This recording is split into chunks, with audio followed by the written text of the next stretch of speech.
Hello, my name is Frank Adkins. I'm a student at GEN 480 and hope to be a graduate of Wilmington University on May of 2016. I'm not your traditional college student. I've been around for quite a while. I'm not straight out of high school, as you can probably tell. I've had a couple of full careers already, and I have a lot more working years behind me than I do ahead of me. Regarding the paper that we had to do for this class, it's kind of hard to sum up 35 years of working experience in 2 pages and to do it justice. It's also fair to say that if we keep this linear, I don't have 8 pages worth of working experience left ahead of me. So to that end, in the paper, I know I talked quite a bit about my past, the 3 careers I've had, working as an auto technician, working as a freelance writer, and also, of course, teaching. There have been good and bad things about those careers, much of which I've discussed in the paper, and I'll discuss more of that here. The 3 careers are really much more closely related than what they might sound at first. As a child, I was taken with anything that was mechanical. From my earliest days, I enjoyed helping my father change oil in family cars, but I also worked on my own bicycle. I built bicycles. I eventually graduated into lawnmowers when I began cutting grass for people to earn extra money. I built a go-kart, went through several engines on that go-kart. I was into mini bikes, anything with, especially with wheels, but also with engines or motors. And as I got into my teenage years, I was about 14 when I started working on cars myself. And I bought my first car when I was 15. This car had a failing automatic transmission, and by the time I got my driver's license at the age of 16, I replaced it with a manual transmission.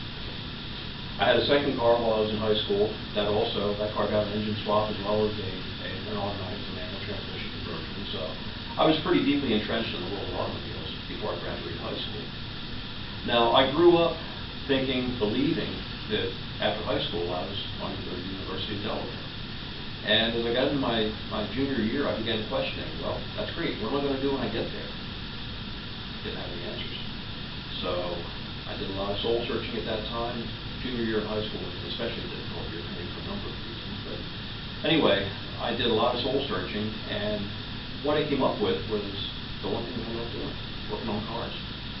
So that's the route that I took. Now, while I was in school, a couple of things happened. One, I discovered, really in elementary school, and especially through junior high school, I had a knack for writing. It came much easier to me than it did to a lot of my classmates. And I also found that I really enjoyed it. My senior year, I took journalism. I figured, hey, it's an easy A, it'll certainly help grade point average, which it did. But I never really gave up on the love of writing. It's just that that's not the path I chose to take.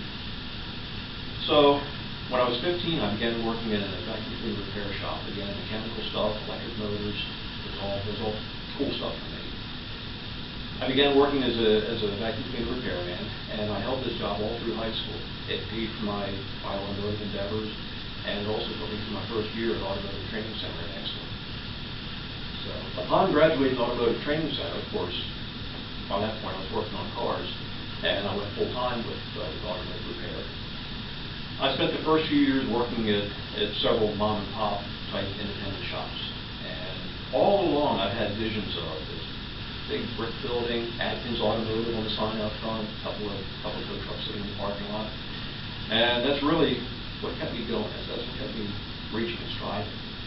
Well, as I got into the business, I realized, wow, this business is a lot tougher than I envisioned. There were problems with personnel, but mainly just so much overhead. So much overhead, a lot of financial risk, and really within the first couple of years I've been in this business, I saw several of the shops around me close up. And that really sort of soured me on my automotive business. My feel was, yes, I'd be taking a huge financial risk now, but I'm also really leveraging my future and the future of the wife and family that I would one day hopefully have. So I abandoned that idea, but I still loved cars. Still had cars I worked on my own on the side, cars I was building, in addition to doing it for a living. So in 1988, I was 23 years old when I began working at my first Dodge dealership. And within a year, I was their primary transmission specialist. So by this point, I was also an ASE certified master automobile technician, which involved taking and passing all the ASE tests they offered at that time. I've maintained that status ever since. But as a dealership mechanic, I soon found out that things aren't as easy there as what they might seem either. First of all, most jobs pay an hourly rate or salary. The job of an auto technician is not like that at all. Most dealerships pay flat rate. With flat rate, you've got a certain amount of labor time allotted for every job you do. And what you're paid is that certain amount of time times your hourly rate to do that job. So if a job pays 3 hours and it takes you 2.5 hours to get the job done, great. You beat the clock by half an hour. If that same 3-hour job takes you 12 hours, you get paid for 3 hours. So your pay fluctuates wildly from one to the next.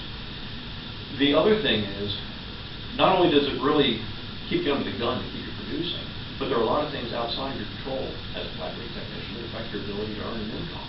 Such things as getting the wrong parts, such things as getting an incomplete or inaccurate description of what's actually wrong with the car, what the customer's complaining of,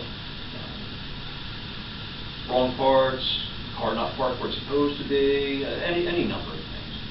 So it really breeds a lot of stress. And as if working on cars is stressful enough on its own.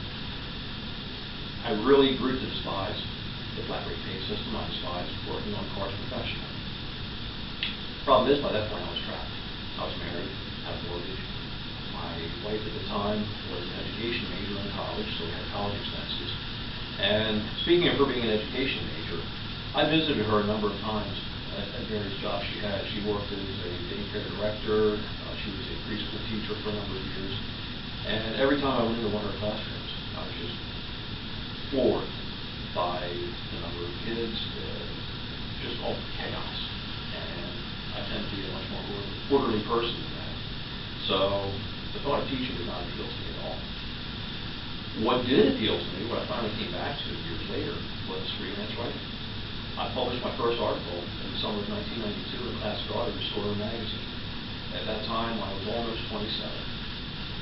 And through the 90s, I did an awful lot of freelance work for about a half dozen different national publications. Eventually, I also published a couple of books related to the older cars, Chrysler cars specifically. So I really thought that the magazine business might be my way out of the automotive business, but it didn't quite work out that way.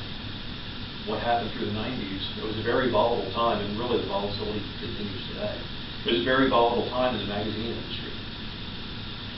Publishers were going out of business, one publisher buying another one, and then you have several magazines under one roof, and competing titles were getting killed off, people were getting laid off. It was an ugly time. So I backed away from that. I figured, I don't like the job I have, but at least I have a job. I can pay my bills, and I've got some stability. Maybe not any stability at any one job, but I have stability within my field. That wasn't the case in the magazine industry. So even though I was offered a job as managing editor of Mopar Muscle magazine in Lakeland, Florida, I didn't take it. I stuck with what I was doing. In the early 90s, it was actually 1993 specifically, I had been out of school for 10 years, out of high school. And I'm thinking, at that time, there's got to be more. The freelance writing, yeah, okay, that was good. But I came to Delaware Technical Community College. I took one of their career assessment exams to see what other careers might be suitable to my personality type. And at the end of this test, which was actually very similar to one of the tests we took for this class, at the end of this test, it identified auto technician as a career that I was best suited for. Been there, done that. So time went on, and something happened to me the following year, 1994. I was offered a position in a brand new Chrysler Plymouth dealership, Chrysler Plymouth and Jeep dealership, actually. I was offered a position as a shop foreman, and this dealership had also hired a number of younger technicians. These guys were full of ambition, but they were largely inexperienced, and none of them had any formal training at all. So they wanted me there sort of as the go-to guy, in addition to being a flat rate technician. And I took the job. It was a heck of a pay increase, but I took the job really not knowing what to expect. And come to find out, I really loved the job. It was great working with younger people. It was great being able to sort of guide them through a career. It was very fulfilling, and I didn't expect that. It really opened my eyes. Several years later, my first wife and I split. I remarried, and my new wife had two younger kids. Suddenly I had a 15-year-old stepson and an 11-year-old stepdaughter. And I've got to say, they were great kids. They accepted me, and I found that in interacting with them, there was something that I really enjoyed. Again, something very fulfilling. I think the kids and I became very close. We're still close.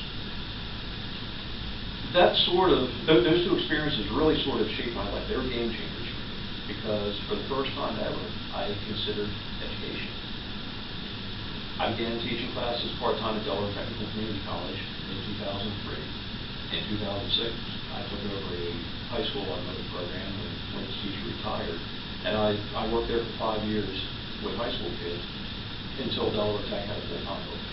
I came on board Delaware Tech full-time in 2011. Been here ever since. I love what I do.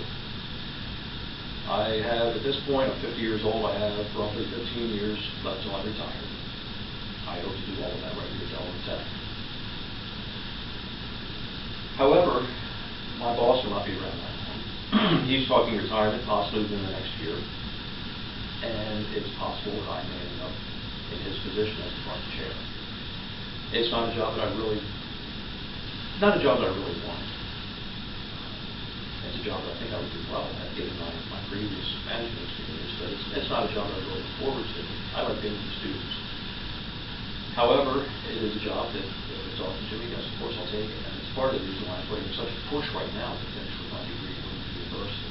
I need to make myself eligible for this position so that if and when it becomes available, I'm eligible for it. So that's what I'm working towards right now. I have 1 semester left, 15 credits in the spring, in addition to teaching full-time and teaching part-time in the evenings on a separate adjunct contract. That's where I'm looking for the future. Upon retirement, my hope is to pursue freelance writing a little bit more. I'd like to get deeper into it, and really, it's something I think I'd enjoy in retirement. I just don't have the time to, even though I'm still writing for publication, I don't have the time to get into it the way I'd like to right now. So that's something that I'm looking forward to in retirement. I think I've probably used up my time now, and I appreciate your time. Thank you.